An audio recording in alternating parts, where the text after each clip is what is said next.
Meus irmãos, boa noite, que a graça do nosso Senhor seja com todos. Quero convidar você nessa hora para a nossa meditação, nesse momento tão difícil que vivemos. Abra a sua Bíblia no Salmo número 27. Eu quero fazer essa leitura apenas dos 4 primeiros versos. Livro dos Salmos, Salmo de número 27, do verso 1 ao verso 4, que diz assim: Salmo de Davi. O Senhor é a minha luz e a minha salvação. De quem terei medo? O Senhor é a fortaleza da minha vida. A quem temerei? Quantos malfeitores me sobrevêm para me destruir? Meus opressores e inimigos, eles é que tropeçam e caem. Ainda que um exército se acame contra mim, não se atemorizará o meu coração. E se estourar contra mim a guerra, ainda assim terei confiança. Uma coisa peço ao Senhor e a buscarei, que eu possa morar na casa do Senhor todos os dias da minha vida, para contemplar a beleza do Senhor e meditar no seu santo templo. Amém. Vamos orar? Te louvamos, Senhor, e te bendizemos nessa hora que estamos diante da tua palavra e rogamos ao Senhor encarecidamente. Desvenda, Senhor, os nossos olhos, abra, Senhor, o nosso coração, para que possamos entender a tua palavra, guardando em nosso coração, para não pecarmos contra ti. Essa oração te fazemos, Senhor, no nome que está acima de todo nome, nome santo, glorioso de Jesus. Amém e amém. Meus queridos irmãos, nós estamos vivendo um momento muito sério da nossa história. Temos presenciado o pavor se espalhando pelo mundo. Há alguns dias, toda a civilização vive angustiada com um vírus que, de tão contagioso, nos obriga seres humanos em várias partes do mundo a se isolarem para não se infectarem ou para propagarem riscos a outras pessoas. E justo nós, que desde os primórdios escolhemos viver em sociedade. Mas com o isolamento social, um dos riscos de se enfrentar é o pânico. Porque a falta de informação sobre quando tudo vai acabar, se vão conseguir uma vacina para erradicar o problema, e se não bastasse tudo isso, ainda existe o fato de vivermos cativos e de estarmos cativos ao medo de ser infectado. O pânico e o medo, aliados à solidão, impactam muito seriamente a vida das pessoas. E quando algo dessa natureza acontece, isso nos faz refletir sobre questões que não gostamos muito de pensar. Nos faz pensar sobre a nossa fragilidade, sobre a nossa mortalidade. Todos sabemos que um dia morreremos, mas nós não pensamos, e se é que podemos dizer, planejamos que não será assim, por meio de algo que se mostra tão insignificante como o vírus, mas que ao mesmo tempo é tão letal. Então, quando algo dessa natureza acontece, nós passamos a ver que realmente nada somos e que não podemos fazer absolutamente nada, a não ser temer e nos proteger. Mas a grande questão é, o que fazer diante de todo o terror e todo o pavor que se levanta diante dessa crise? Qual deve ser a nossa postura cristã diante de algo tão alarmante? O salmista nos ajuda nesse belo salmo. O Salmo 27 é um salmo de confiança, um salmo de coragem, um salmo onde o autor escreve, claro, para orientar os seus leitores, mas também a ele mesmo, sobre o fundamento de sua segurança. Isso fica evidente quando nós olhamos para o início, onde ele começa com a sua pergunta: a quem devo temer? E termina no final do salmo com: fortifique-se o teu coração. Davi, em seu salmo, nos traz uma boa nova de ânimo, mostrando que diante das crises, mesmo as mais assustadoras, nós temos uma âncora para a nossa alma. E por isso podemos nos manter calmos e confiantes, corajosos, porque o Senhor cuida de nós. E neste salmo, Davi vai trabalhar essas verdades, mostrando, sim, que o medo faz parte da nossa vida, que o medo faz parte da nossa natureza, mas nós temos alguém que pode nos fazer superar o medo. Então, certos disso, devemos buscá-lo cada vez mais. Sua mensagem nesse salmo, ou pelo menos no início desse salmo, é extremamente simples. Para vencer o medo, busquemos ao Senhor. Então, com essas breves informações em mente, eu vos convido a entender que nossa fé naquele que é a nossa luz pode nos fazer vencer o medo em dias de crise. Vou repetir, a nossa fé naquele que é a luz pode fazer vencer o medo em dias de crise. Então, não feche sua Bíblia, olhe para o texto, para que possamos assim entender essas verdades. Verso de 1 a 3, veja o que o salmista diz novamente. Ele diz assim: o Senhor é a minha luz e a minha salvação, de quem terei medo? O Senhor é a fortaleza da minha vida, a quem temerei? Quando malfeitores me sobrevêm para me destruir, meus opressores e inimigos, eles é que tropeçam e caem. Ainda que um exército se acampe contra mim, não se atemorizará o meu coração, e se estourar contra mim a guerra, ainda assim terei confiança. Veja bem, Davi começa seu salmo declarando a sua confiança em Deus, uma confiança inabalável, firme naquele que é o seu Senhor. Agora veja bem, isso não quer dizer que ele nunca teve medo, ou que depois de dizer essas palavras, nunca mais se assustou. Claro que não. Porque assim como cada um de nós, ele possui uma natureza que é suscetível ao medo. Isso pode se ver na repetição que ele faz desse termo nos 3 primeiros versos. Suas palavras aqui são lembretes de que, humanamente falando, o medo sempre estará diante de nós. O medo faz parte da nossa natureza caída. Somos mortais, frágeis, dados a todos os tipos de medos. Temos uma segurança interna que nenhuma quantidade de assovios no escuro pode amenizar. E o interessante é que quando o medo se apodera de nós, sempre fazemos algo ou buscamos um lugar seguro, uma luz no fim do túnel que nos ajude a superar o medo. Um lugar onde confiamos em que podemos estar seguros. Não é por isso que nós estamos em nossas casas hoje? Não é por isso que nos deixamos de reunir para ficar nos nossos lares como recomendação, porque o local seguro hoje é a nossa casa? Tudo isso mostra que uma das coisas que aprendemos com a nossa experiência humana é que a confiança deriva de experiência. O amigo que achamos fiel é o amigo a quem voltamos. Nossa confiança é baseada em nossa experiência. E neste momento, mesmo não sabendo o que o angustiava, não sabemos o que angustiava Davi, o vemos reafirmando que confia em Deus. Porque Deus é esse lugar onde o medo não está presente para o salmista. Porque Ele é a sua luz, Ele é a sua salvação, Ele é a sua fortaleza, ou a fortaleza da sua vida. São afirmações aqui feitas por alguém que experimentou essas verdades ao longo da vida. Ele sabe muito bem o que essas características representam para ele. Já teve os seus caminhos iluminados pelo Senhor. E mesmo que as sombras fossem as mais escuras, ele não temeria. Chegou até a afirmar que, mesmo andando pelo vale da sombra da morte, isso não provocaria medo, porque o Senhor estava com ele. Ele era a sua salvação. Davi sabia bem o que isso significava. Ele já havia experimentado esse grande benefício do Senhor, quer em sua juventude, pastoreando ovelhas, ou enfrentando inimigos, ou quer em seu momento adulto, maduro, em seu trono, ao enfrentar reinos e governos. Deus era a sua salvação. Ele sabe como ninguém o que significa ser salvo. Finalmente ele diz: Ele é a fortaleza da minha vida. Por experiência, ele sabia que o único lugar seguro, o único lugar onde ele podia confrontar os seus medos é no Senhor. E observe outra questão interessante aqui. Perceba que o salmista se utiliza de algo muito pessoal para falar de Deus. Ele diz: minha luz, minha salvação, a fortaleza da minha vida.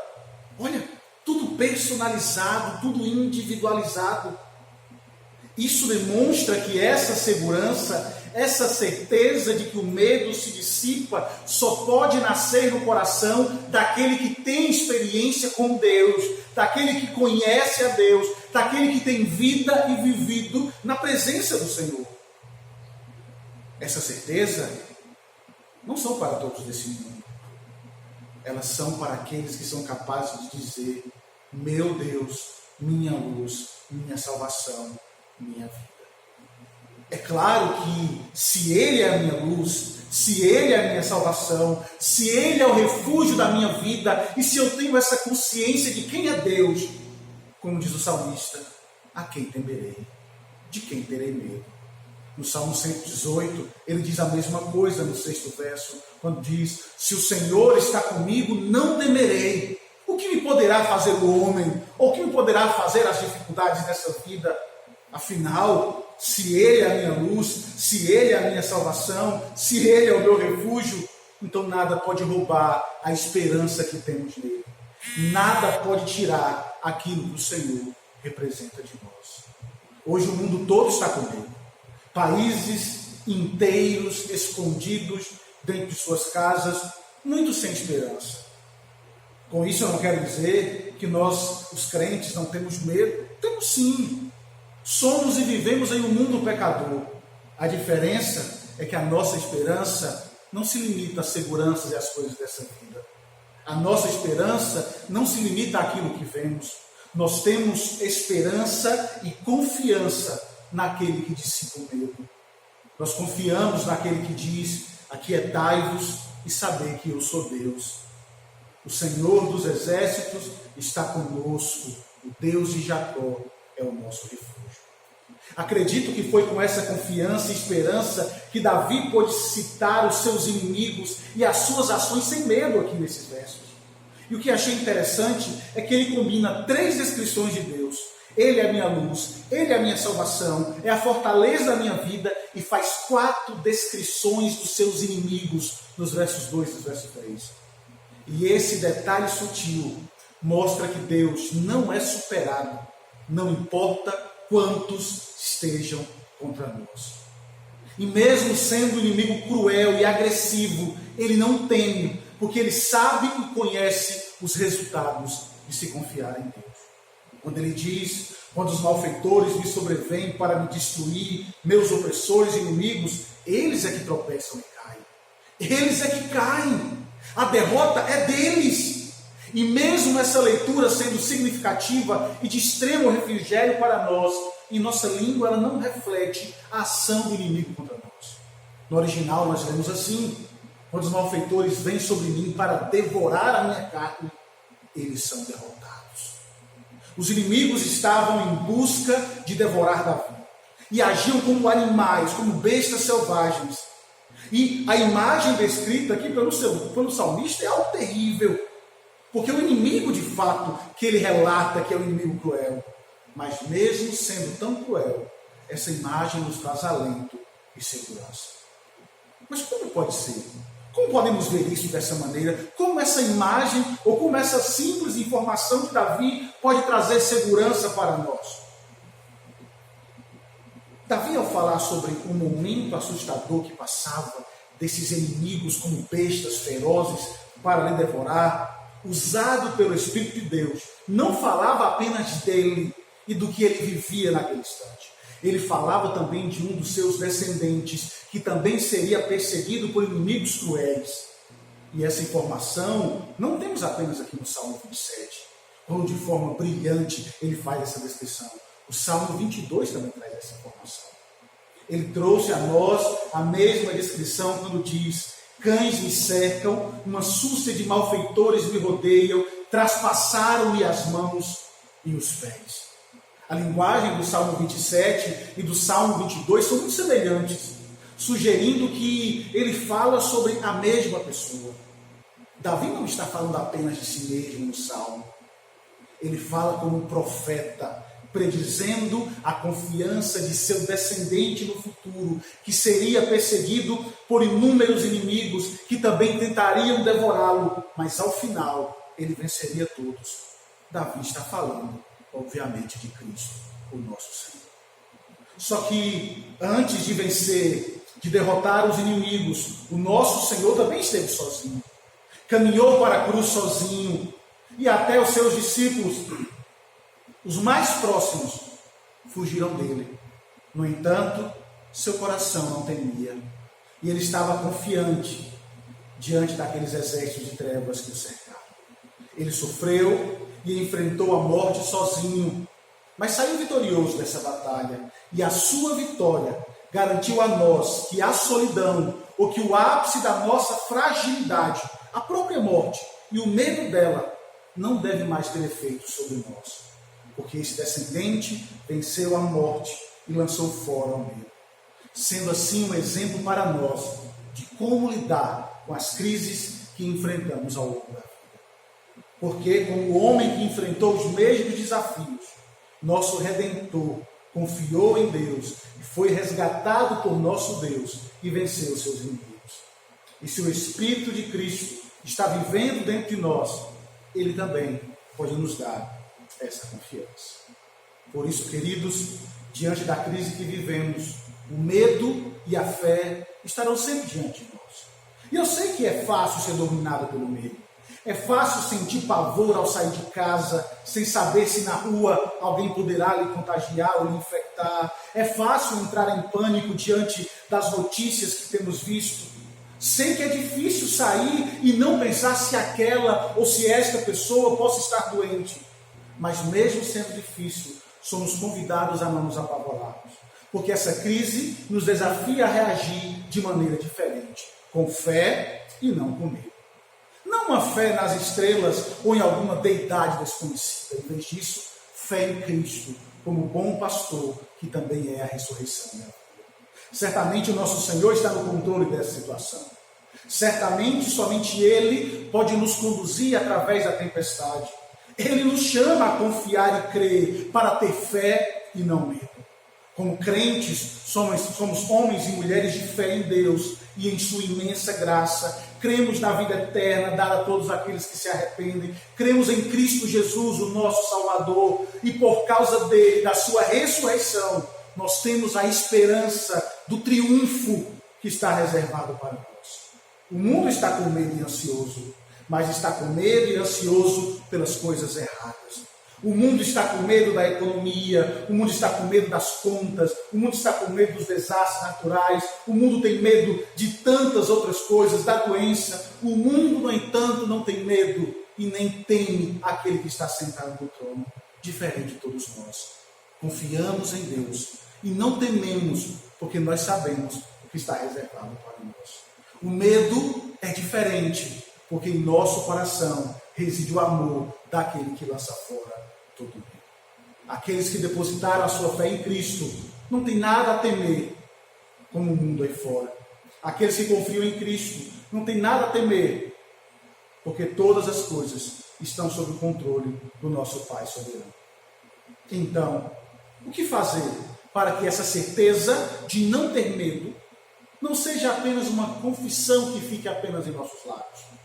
Acredito que Paulo nos fornece uma pista importantíssima, contrastando o medo com a oração, quando ele escreve: não se preocupem com nada, mas em tudo, pela oração e súplica, com ações de graça, deixe que os seus pedidos sejam conhecidos por Deus, e a paz de Deus, que excede todo entendimento, guardará o seu coração e as suas mentes em Cristo. O que devemos fazer é colocar aos pés do Senhor todo o nosso medo, certo de que Ele cuidará de nós. E esse tempo, e enquanto vivemos nessa crise, munidos de fé e de esperança, devemos aproveitar essa situação que está diante de nós. E em vez de, como aqueles que não têm esperança, de se deixar afundar pelo medo, pânico ou desespero, que aproveitemos esse tempo. Aproveitemos para estreitar os laços com os nossos familiares. Usemos o nosso tempo em casa para juntos termos boas confessas, exercitar a fé, realizar devocionais, meditar na palavra do Senhor, gastar tempo em oração. Nos aproximemos de Deus. Tenham esperança e não medo, pois o Senhor é a nossa luz, o Senhor é a nossa salvação, Ele é a fortaleza da nossa vida. Descansemos então no cuidado do Senhor. E então, para finalizar, veja que Davi revela algo muito interessante, que aquele que confia em Deus, que não teme os inimigos, manifesta um desejo extraordinário em seu coração. Veja o verso 4, por favor, quando ele diz: uma coisa peço ao Senhor e a buscarei, que eu possa habitar na casa do Senhor todos os dias da minha vida para contemplar a beleza do Senhor e meditar no seu santo templo. Queridos, diante da certeza de que Deus é a sua salvação, seu lugar seguro, Davi se aproxima de Deus e revela o sentimento que há no mais profundo do seu coração. Ele expressa exatamente qual é o seu objetivo na vida. Um desejo de viver na presença de Deus para sempre. Um desejo de contemplar a beleza do Senhor. Isso é interessante porque ele está referindo aqui ao serviço que acontecia no templo. E Davi não era sacerdote. Ele era da tribo de Judá, como nosso Senhor. Só que Davi tinha um sentimento, não uma inveja, mas um sentimento glorioso por aquilo que acontecia no tabernáculo, porque todos os sacerdotes ministravam, estavam na presença de Deus, e Davi não podia deixar de expressar o desejo de experimentar, pelo menos espiritualmente, do que aqueles homens que lideravam o culto, que tinham a responsabilidade de conduzir a adoração, experimentavam na presença de Deus. Tudo isso e toda essa certeza que acontecia ali aquecia o coração do salmista. Por isso o seu desejo é habitar onde Deus se faz presente, o lugar de sua eterna segurança. Então, nesses dias nós estamos impossibilitados de adentrar ao local onde nós adoramos ao Senhor juntos. Não podemos cantar juntos, estamos separados e distantes, cada um em sua casa, para a tristeza nossa. E não sabemos quanto tempo isso irá perdurar. Mas isso não quer dizer que o desejo de adorar a Deus esteja morto ou que se acabe. Essa distância, essa separação não devem esfriar a nossa fé, ou menos fazer esquecer da comunhão. Sabemos que isso é temporário. Por isso, hoje, onde estivermos, podemos adorar a Deus e pedir para que esses dias difíceis e assustadores se encerrem. Podemos pedir em nossos momentos de devoção que Ele nos abençoe e nos restitua a alegria de servir com os irmãos, para que possamos, assim como o salmista, afirmar: alegrei-me quando me disseram, vamos à casa do Senhor. Davi sem Deus, ou distante dele, ou de tudo que representava Deus na adoração, era alguém vazio. Ele não podia estar satisfeito com nada menos do que a realidade do próprio Deus. Sem Deus e sem comunhão, ele era como terra árida, seca, sem vida. E isso o incomoda. E é por isso que constantemente em suas orações, ele pede a Deus que restitua esse privilégio para que ele pudesse habitar nesse lugar seguro. Como ele diz no Salmo 61, ouve, ó Deus, a minha súplica, atende a minha oração. Desde os confins da terra, clamo por ti, no abatimento do meu coração, leva-me para a rocha que é alta demais para mim, pois tu tens sido refúgio e torre forte contra o inimigo. Então, queridos, que nesses dias oremos ao Senhor, rogando a Ele que restabeleça os dias alegres, em que juntos participemos desse momento de comunhão, de adoração ao Senhor. Oremos para que juntos desfrutemos da alegria de correr velozmente para o local da adoração comunitária. Oremos para que o que enfrentamos hoje não se prolongue demais, pois nosso desejo é que juntos, como rebanho do Senhor, possamos contemplar sua grandeza e assim adorarmos em comunidade aquele que é o nosso lugar seguro. Foi isso que Davi entendeu quando revelou esse desejo em sua vida. E ele percebeu que, em última análise, não existe um lugar melhor como a casa do Senhor, porque era lá que ele contemplava a beleza do Senhor. Perceba que declaração fantástica temos aqui. Davi, em sua oração, pede a Deus que ele possa habitar na casa do Senhor para sempre, desfrutando desse privilégio, não apenas para estar em sua presença, mas especificamente para contemplar a beleza do Senhor. E esse desejo de Davi é interessante, porque beleza independe do olhar de quem vê. Por exemplo, um espectador pode ou não ter a capacidade de apreciar a beleza de algo que está diante dele. Mas uma coisa é clara, o espectador não faz a beleza. Mesmo que então o homem não veja, mesmo que o mundo não reconheça, mesmo que o mundo despreze tudo o que fazemos, a beleza no Deus em que nós adoramos. E é essa beleza que motiva Davi, e é essa beleza que nos move. Eu não sei o quanto Davi entendeu quando disse que seu desejo era ver a beleza do Senhor, mas eu tenho a sensação de que ele entendeu muito mais do que as pessoas hoje em dia pensam que entendem. Porque o que ele diz aqui, o que ele via, trazia esperança e o motivava a viver para a glória do seu Senhor. A pergunta para nós hoje é simples, mas profunda em sua implicação. Temos a capacidade de Deus de ver a beleza do Senhor, afirmar essa beleza e depois usar a sua beleza para nos alegrar no Senhor e para vivermos para a sua glória? Por vezes nos reunimos e não percebemos a bela imagem que se pinta diante dos nossos olhos. Por vezes nos reunimos e não entendemos a mensagem que o Senhor nos passa a cada domingo. Entramos sim em um local confortável, junto com irmãos queridos, adoramos ao Senhor em um local que nos sentimos seguros. Mas isso não é tudo. Existe uma beleza maior no momento da adoração. E hoje, devido a essa situação, estamos impedidos de não somente fazer isso, mas de trazer a esperança que essa imagem traz ao nosso coração. Talvez, quem saiba, Deus permita que passemos por tudo isso para que esse momento de separação possa reavivar em nós o desejo da reunião solene para alimentar as nossas esperanças. Isso porque a cada reunião, nosso Deus, de forma bondosa, nos mostra que haverá de chegar um dia, um domingo eterno, onde nós adentraremos pela última vez a um lugar seguro para adorá-lo para sempre.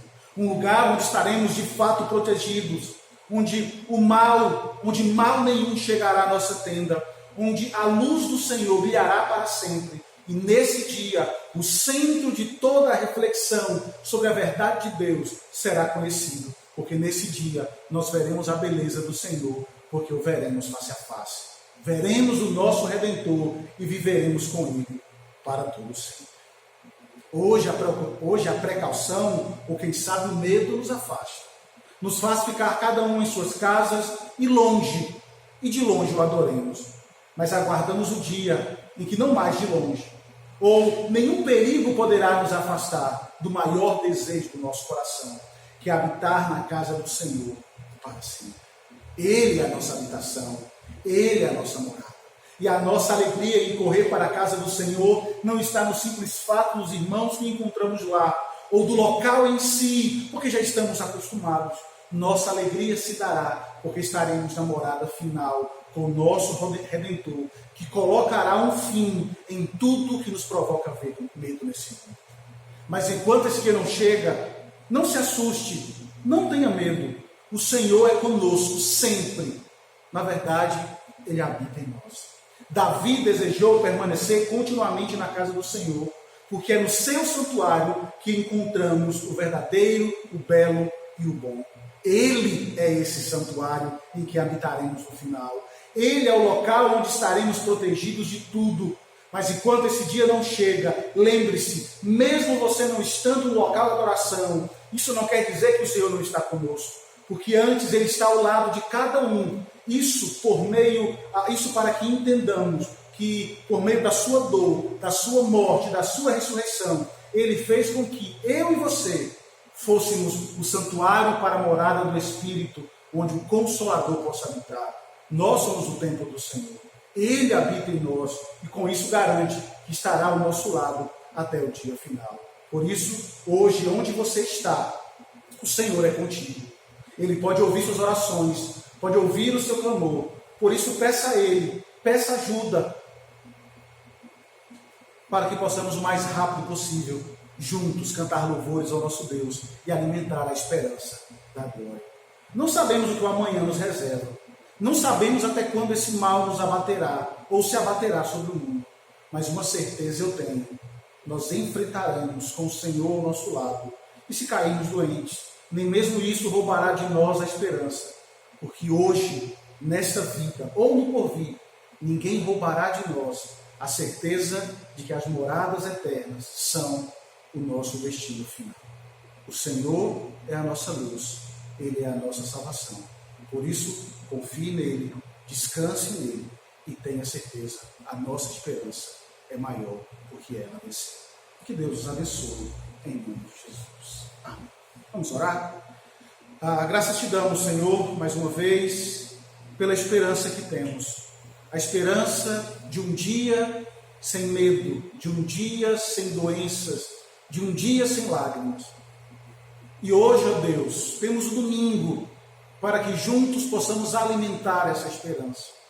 E mesmo não podendo, por meio dessa limitação que enfrentamos, mas o nosso coração se aquece, o nosso coração se fortalece, na certeza de que Tu estás ao nosso lado e Tu habita em nós. Por isso te pedimos, ó Deus, cuide de nós ao longo desses dias, abençoe a nossa vida, abençoe a nossa família, abençoe as nossas igrejas e cuide de nós, Senhor. É o que eu te peço, em nome de Jesus. Amém e amém. Receba a bênção, irmãos. Que a graça do nosso Senhor e Salvador Jesus, o amor de Deus, nosso eterno, amado e soberano Pai, e as consolações do Espírito, seja contigo onde estiveres, não somente hoje, não somente agora, mas para todos sempre. Amém.